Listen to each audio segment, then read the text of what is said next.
Assalamualaikum warahmatullahi wabarakatuh. Perkenalkan nama saya Rizkyna Aulia dengan NIM G00236162. Saya dari kelompok B7.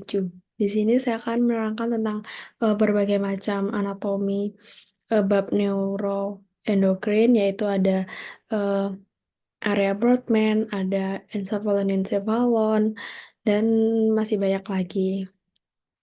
Untuk yang pertama yaitu Brodmann area. Jadi Broadband area itu dia tuh dibagi jadi dua, ada yang motorik primer sama motorik sekunder. Motorik primer itu fungsinya untuk mengontrol gerakan volunteer wajah dan ekstremitas. Nah, dia itu berkaitan dengan traktus piramidalis. Nanti traktus piramidalis akan dijelaskan di slide yang selanjutnya. Lalu ada motorik sekunder. Motorik sekunder itu melakukan atau mengendalikan gerakan yang volunteer. Nah, dia itu berkaitan dengan traktus ekstrapiramidalis. Lalu ada selain motorik primer sekunder, ada juga yang sensorik primer. Sensorik primer itu dia tuh untuk mengenali sumber, suara, kualitas, kuantitas dari suhu, nyeri, dan raba tekan. Kalau gustatorik, dia tuh mengenali rasa melalui indera pengecapan. Ada juga bicara motorik, itu mengontrol aspek bicara motorik. Lalu ada yang terakhir bicara sensorik, dia itu untuk pengolahan, pemahaman, dan interpretasi bahasa yang baik lisan maupun tulisan. Nah, area Brodmann itu ada area 4. Area 4 itu untuk area motorik primer di gyrus presentralis. Terus ada area 6 tuh ada area motorik sekunder di gyrus postcentralis. Ada area 312 area sensorik primer, 43 area gustatorik, 45 44 sama 45 area bicara motorik, lalu ada 39, 40, 22 area bicara sensorik atau area Wernicke, terus 41, 42 dia itu area area auditori primer, 22 area auditori sekunder, 17 area visual primer, 18, 19 area visual yang sekunder.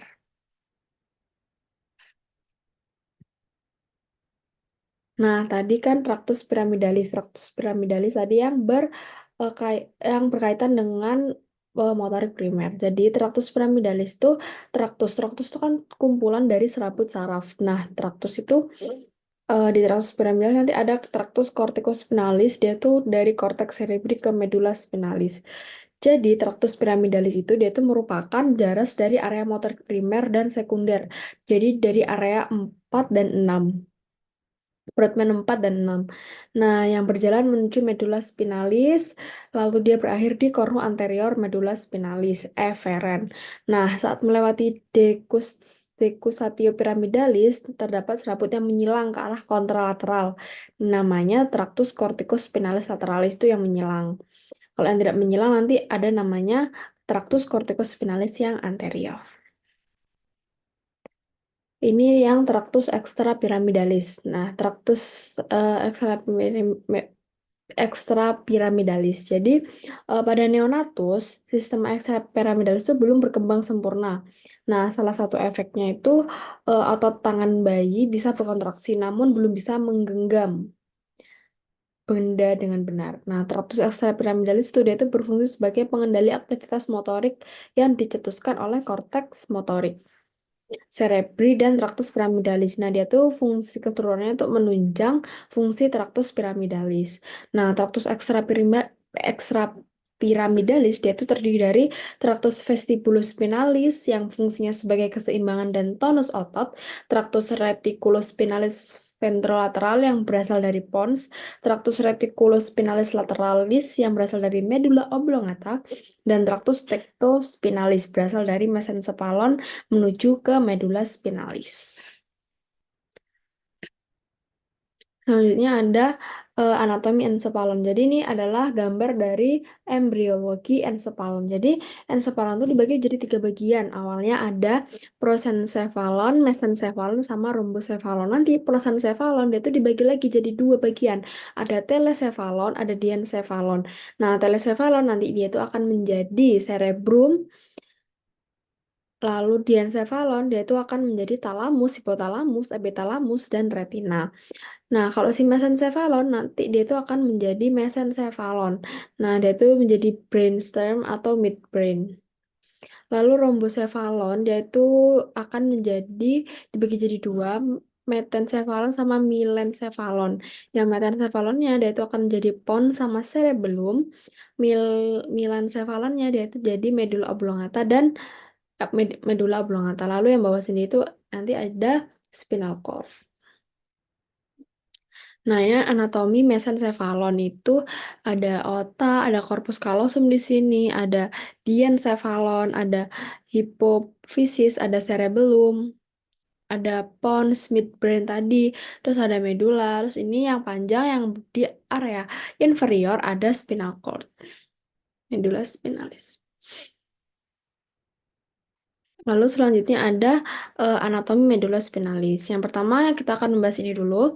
Eh, Jadi ini tuh plexus cervicalis. Nah, ada plexusnya ada dibagi menjadi plexus cervicalis, ada plexus brachialis, lalu ada plexus lumbosacralis. Jadi yang plexus cervicalis itu dia dibentuk oleh ramus primary ventral dan cervical 1 sampai 5. Lalu yang plexus brachialis dibentuk oleh NN cervical 5, 6, 7, 8 dan nervus thoracal 1. Kalau yang plexus lumbosacralis itu dibentuk dari 3, ada plexus lumbalis, plexus sacralis, sama plexus coccygeus.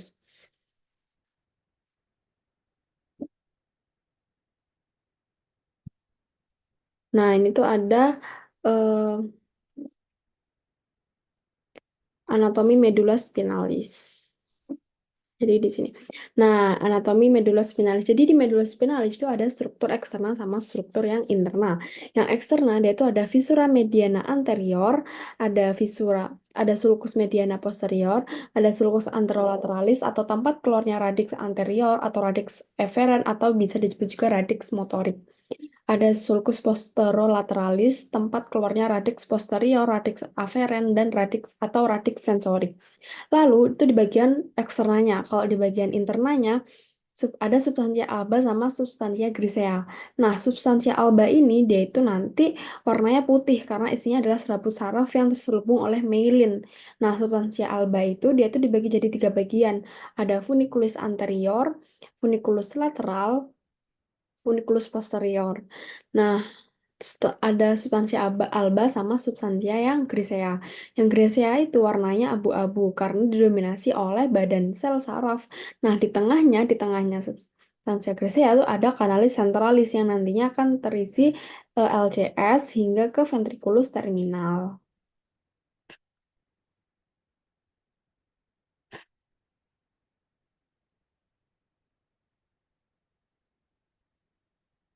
Lalu yang ini. Jadi ini tuh akan dibagi jadi dua kan. Ada yang kanan ascendens sama yang kiri descendens. Kalau yang kanan descendens dia itu ada spinothalamic anterior, lalu ada spinothalamic lateral, ada spinocerebralis, ada columnar dorsalis yang posterior. Spinothalamic anterior nanti dia tuh membawa rangsang raba dan tekan. Kalau spinothalamic lateral dia tuh membawa rangsang nyeri dan suhu. Kalau spinocerebralis dia tuh membawa rangsang keseimbangan proprioseptif. Kalau columnar dorsalis posterior dia itu melokalisasi sentuhan atau getaran.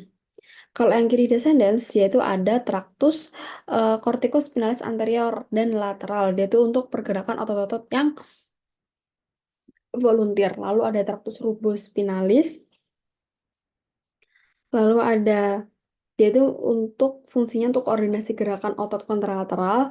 Lalu ada tractus tectospinalis. Dia itu merupakan tractus ekstrapiramidalis yang fungsinya untuk refleks pada lengan, respon terhadap penglihatan, pendengaran, dan kulit. Lalu ada tractus ekstrapiramidalis. Dia itu fungsinya untuk mempertahankan keseimbangan kondisi gerakan kepala dan mata. Jadi kepala dan mata itu kayak kalau kita noleh, nah itu mata kita tuh masih bisa ngadap ke depan. Padahal kita nolehnya ke kiri. Nah itu diatur oleh tractus extrapyramidalis. Ascendens, ascendens. Selanjutnya ada nervus cranial eh, tempat keluarnya. Jadi ini ada nervus olfactory atau nervus 1 di sini. Lalu ada nervus ophthalmicus, ada nervus maxillaris, mandibularis, ada ganglion trigeminal, ada nervus facialis nanti di sini, ada nervus vestibulocochlearis, ada nervus glossopharyngeus, ada vagus, lalu di sini ada nervus hypoglossus.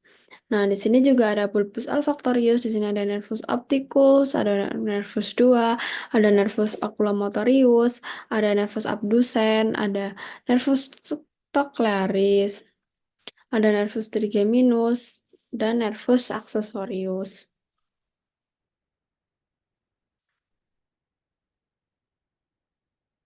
Selebihnya sama. Untuk tempat keluarnya,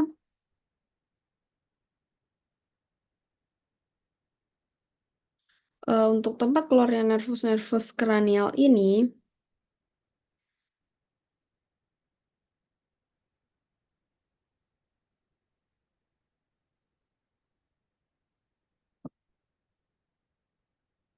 kalau nervus olfactorius, dia itu nanti keluarnya di bulbus olfactorius. Nah, kalau nervus opticus, nanti dia itu keluarnya di chiasma opticum. Nervus oculomotorius, keluarnya di fossa interpedincularis. Kalau yang trochlearis sempat keluarnya di caudal colliculus inferior. Kalau yang nervus trigeminus di brachium pontis. Kalau yang nervus abducens dia di sulcus bulbopontinus. Kalau nervus facialis sama nervus vestibulocochlearis yaitu di angulus cerebellopontinus. Lalu yang nervus glossopharyngeus dia itu keluar di sulcus posterolaterales. Vagus accessorius sama hypoglossus juga sama. Dia tuh nanti tempat keluarnya di sulcus posterolaterales.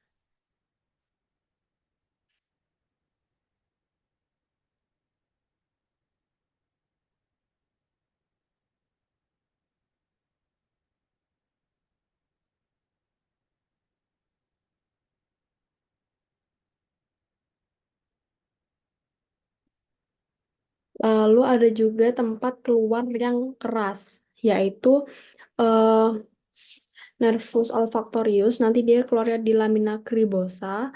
Lalu ada nervus opticus, nanti dia keluarnya di foramen opticus atau canalis opticus. Nanti ada nervus 346, dia tuh kalau tempat keluarnya di viscera orbitalis superior.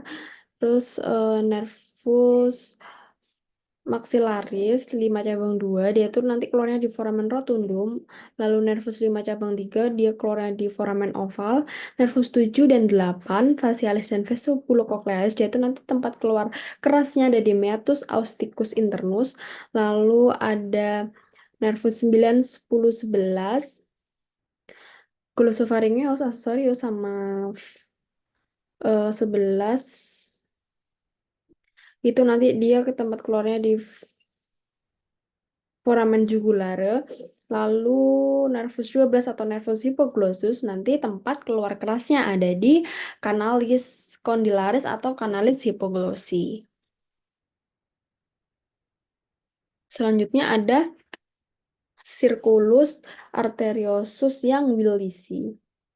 Jadi, lingkaran Willis itu dia tuh berperan untuk memberikan aliran darah dari korta kolarat kolateral antara sirkulasi anterior dan posterior yang otak. Nah, dia itu melindungi terhadap iskemia jika terjadi penyakit pembuluh darah atau kerusakan pada satu atau lebih area. Jadi, kayak seumpama ada penyumbatan di daerah sini. Nah, meskipun ada penyumbatan di daerah sini, nanti dia tuh masih bisa mengalir di daerah bisa lewat sini. Nah, gitu.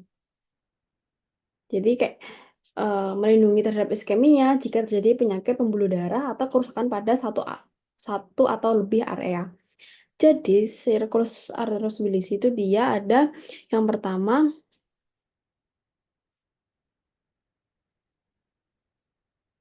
dua arteri vertebralis. Nanti dua arteri vertebralis itu nanti jadi satu arteri basilaris. Nah, lalu jadi dua arteri cerebri yang posterior. Nanti dari atas dia tuh ada dua arteri carotis interna. Nanti dia jadi anterior cerebra sama media cerebra. Nah, anterior cerebra sama anterior cerebra 2 nanti dia dihubungkan sama arteri comunicans anterior. Kalau yang media cerebra sama yang dua arteri cerebri posterior nanti dia dihubungkan sama arteri comunicans yang posterior.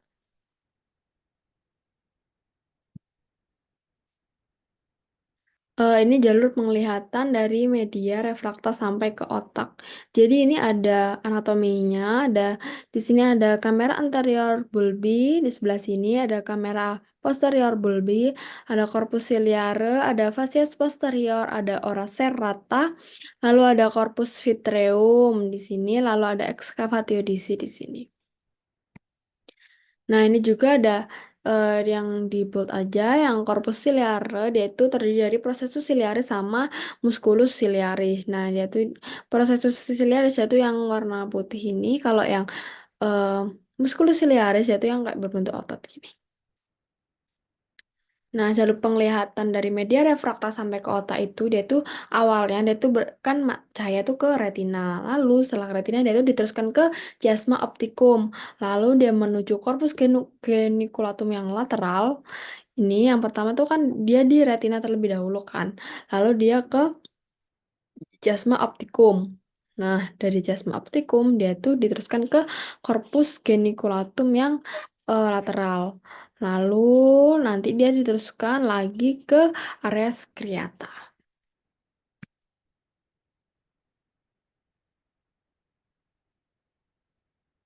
Ini juga merupakan jalur penglihatan dari media refrakta sampai ke otak. Nah, yang selanjutnya yaitu otot-otot penggerak bola mata. Jadi otot-otot penggerak bola mata itu di sini ada musculus obliquus superior, musculus levator palpebra, lalu ada musculus obliquus superior, lalu ada musculus rectus lateralis, ada musculus rectus superior, lalu ada musculus levator palpebra yang superior di sini, lalu ada musculus obliquus superior yang tendo di sini. Terus ada musculus rectus medialis, ini yang kecil. Kalau yang sebelahnya ini ada musculus obliquus yang superior. Musculus rectus superior, lalu ada musculus rectus yang lateralis. Ini juga nextnya otot penggerak bola mata ada musculus levator palpebra yang superior yang ini. Lalu di sini ada musculus rectus superior, di sini ada musculus rectus lateralis, di sini ada annulus tendineus communis. Lalu di sini ada musculus rectus inferior, di sini ada musculus obliquus inferior. Nah, di sini ada perbedaan antara saraf simpatis dengan saraf yang parasimpatis. Jadi, perbedaannya nanti kita lihat dari distribusi, lokasi preganglion, panjang akson, dan neurotransmitter dan efek fisiologis. Jadi, yang pertama yang simpatis. Yang simpatis distribusinya itu ada di segmen thoracolumbar. Nah, dia itu untuk kulit, kelenjar keringat, terus ada musculus erector villi, dan jaringan adiposa, lalu untuk otot polos yang pembuluh darah. Lalu lokasi preganglioniknya dia itu di cornu lateralis atau nucleus intermediolaterales. Cornu lateralis medulla spinalis nil CLMS. Nah, segmen medulla spinalis segmen T1 sampai L2 kemudian menuju ke ganglia truncus sympathicus atau ganglion prevertebralis. Nah, kalau yang panjang akson, dia tuh neuron preganglioniknya, dia tuh memiliki akson pendek, dan neuron postganglioniknya itu akson yang panjang. Nah, untuk neurotransmitter, dia tuh neuron preganglionnya itu melepaskan ACH atau asetilkolin.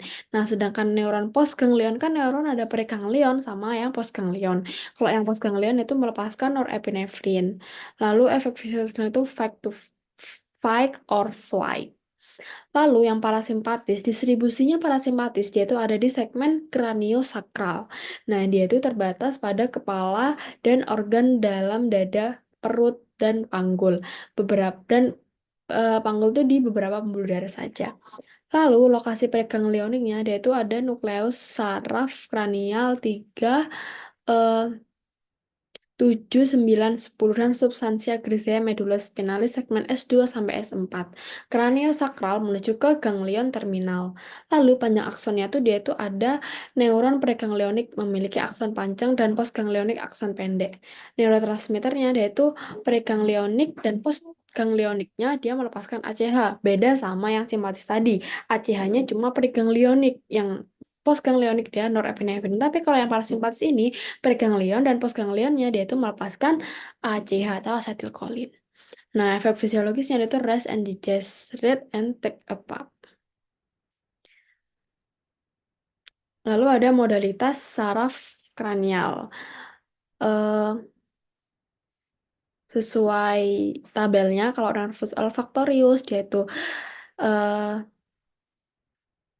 spesial visceral aferen, kalau nervus opticus itu spesial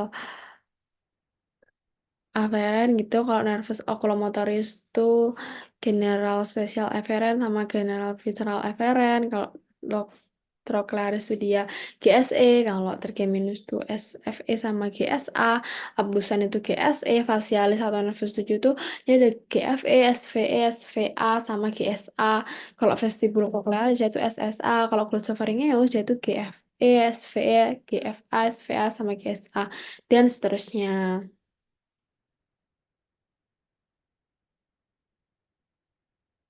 Kalau menurut penjelasannya, eh,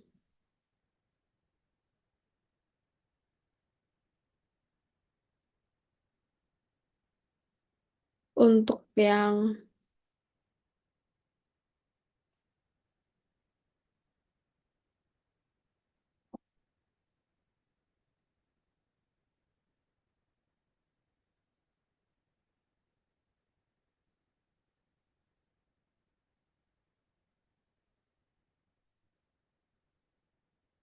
GSE itu dia kan general somatic efferent.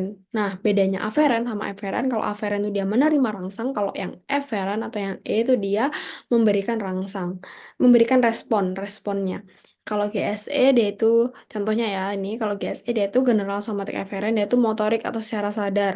Kalau GFE dia itu general visceral efferent, dia itu secara otonom atau organer di dalam lambung. Kalau GFA general visceral afferent, dia itu sensorik pada organ visceral, nyeri, suhu. Terus kalau GSE dia itu general sensorik efferent atau sensorik untuk tubuh, nyeri, suhu, raba tekan yang ke otot.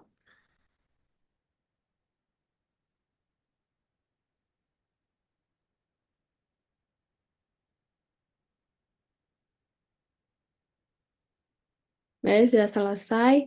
Sekian yang saya jelaskan. Mohon maaf bila ada kekurangan, kesalahan, ataupun salah kata, salah menjelaskan. Sekian, terima kasih. Saya Rizky Aulia. Wassalamualaikum warahmatullahi wabarakatuh.